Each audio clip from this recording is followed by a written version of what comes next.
देखिए, जब अपना देश गुलाम हुआ उसी समय से ही स्वतंत्रता संग्राम भी शुरू हो गया।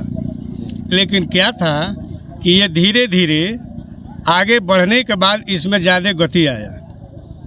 जब महात्मा गांधी गुजरात के पोरबंदर से चल कर के पूरे हिंदुस्तान में भ्रमण किए और यहाँ के लोगों को जगाए, जब लोग जाग गए तब एक जत्था तैयार हुआ जिसको हम स्वतंत्रता संग्राम सेनानी कहते हैं। लेकिन महात्मा गांधी के साथ जितने लोग जुड़े हुए थे वो थे सत्याग्रही, यानी सत्याग्रह करके अपने देश को आज़ाद करना चाहते थे।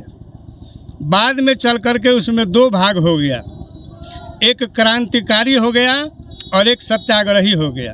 तो जो लोग क्रांतिकारी थे उसमें चंद्रशेखर आज़ाद, भगत सिंह, सुभाष चंद्र बोस इत्यादि लोग थे और बाकी लोग सत्याग्रह के पक्ष में थे।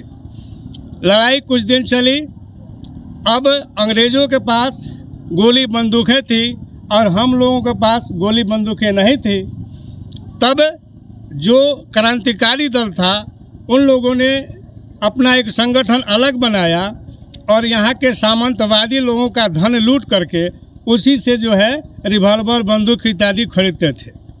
बाद में चल कर के फिर उन्होंने सोचा कि हम लोग जो लूट करते हैं वो मेरे ही देश का धन है, इसलिए क्यों नहीं हम हमारा धन जो अंग्रेज अपने यहाँ ले जा रहा है उसको लूटा जाए।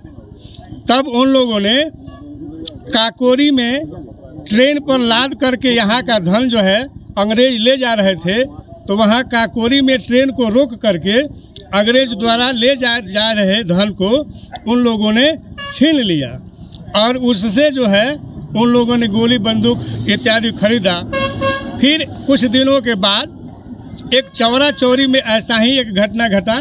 फिर उस पर भी अंग्रेज जो है सारे धन हिंदुस्तान के लेके जा रहे थे, तो चौरा चौरी में भी ट्रेन को रोक करके और उस पर से जो धन जा रहा था उसको इन लोगों ने छीन लिया और उसी से गोली बारूद बंदूक खरीदते थे।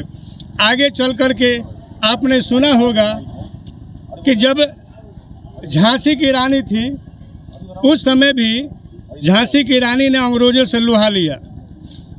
उसके बाद आप जानते हैं जब महाराणा प्रताप हुए उस समय भी स्वतंत्रता की लड़ाई हो रही थी।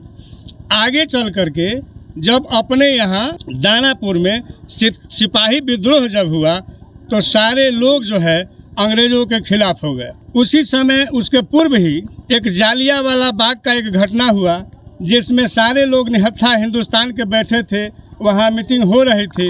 तब तक अंग्रेज का एक बहुत बड़ा अफसर गोली बारूद चलाना शुरू करवा दिया, जिसमें निहत्थे बालक, बच्चे, बूढ़े, जवान बहुत सारे लोग शहीद हो गए।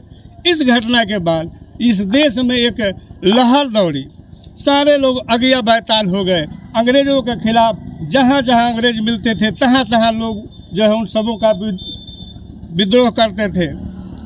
आगे चल करके अब जब यहाँ दानापुर से सिपाही विद्रोह जब हुआ उसमें मंगल पांडे नाम के एक सिपाही थे, वो देखे कहीं से भनक मिल गई कि जो अंग्रेज़ों द्वारा बंदूक में भरने वाला जो गोली आ रहा है वो जो है गाय और सूअर के चर्बी से बना हुआ है।